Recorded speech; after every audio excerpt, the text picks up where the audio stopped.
তদন্তকাৰী বিষয়াৰ দুৰ্বল তদন্তৰ কাৰণে আৰু এছাম এডভোকেটৰ সুবিধাবাদী চৰিত্ৰৰ কাৰণে প্ৰত্যেকবাৰেই ধৰ্ষণকাৰীয়ে ধৰ্ষণ কৰি জেললৈ গৈ পিছদিনাখনে ওলাই আহিবৰ কাৰণে সক্ষম হয়। গতিকে আমাৰ কথা কোনো ক্ষেত্ৰত যাতে ধৰ্ষণকাৰীৰ লগ উকিলে নিদিয়ে আৰু তদন্তকাৰী বিষয়াই সঠিক তদন্ত যাতে কৰি পেলাই তেওঁক চৰম শাস্তি পৰ্যন্ত যাতে দিব পৰা যায় তাৰ কাৰণে সঠিক তদন্ত কৰিবৰ কাৰণে আমি আহ্বান জনাইছোঁ।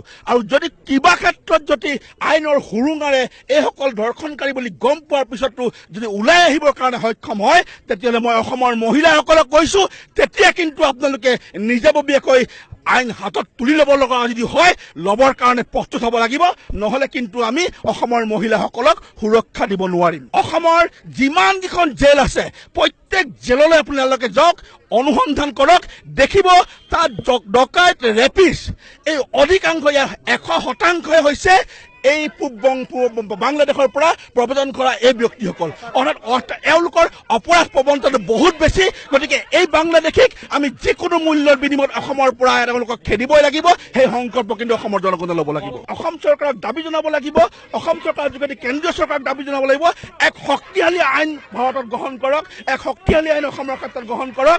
ৰেপিষ্টে যাতে তেওঁৰ লাষ্ট বিচাৰ মৃত্যুদণ্ড হয় আৰু এই বিচাৰ অন্ততঃ 3 মাহৰ ভিতৰত সমাপ্ত কৰা হওক, তৎকালীনভাৱে বিচাৰ প্ৰক্ৰিয়া কৰি সমাধান কৰি তাক হেং কৰা হওক। তেতিয়াহে এই ধৰ্ষণবিলাক ৰোধ কৰিবৰ কাৰণে আমি সক্ষম হওঁ।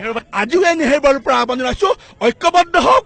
মানুহ কম আছে একো ডাঙৰ কথা নহয়। অতি সোনকালে ইয়াত থকা যিসকল নাৰীয়ে এক সবল ভূমিকা ল'বলৈ চেষ্টা কৰিছিল সেই নাৰীসকলক কৈছোঁ যে আজিৰ পৰা আপোনালোকে গোটেই অসমৰ মহিলাসকলৰ লগত যোগাযোগ কৰক, এক শক্তিশালী মহিলা সেনা গঠন কৰক, মূলা গাভৰুৰ আদৰ্শৰে অনুপ্ৰাণিত হৈ এক মূলা গাভৰুৰ নিচিনাকৈ সাহসী এছাম মহিলাক সৃষ্টি কৰক আৰু এই মহিলা বাহিনীটোৰ যোগেদি অসমত চলি থকা ভ্ৰষ্টাচাৰ, ড্ৰাগছ, কানি, মাদক দ্ৰব্য আৰু এই ধৰ্ষণৰ বিৰুদ্ধে এক জংগী আন্দোলনৰ সূচনা কৰক। এই আহ্বান থাকিল।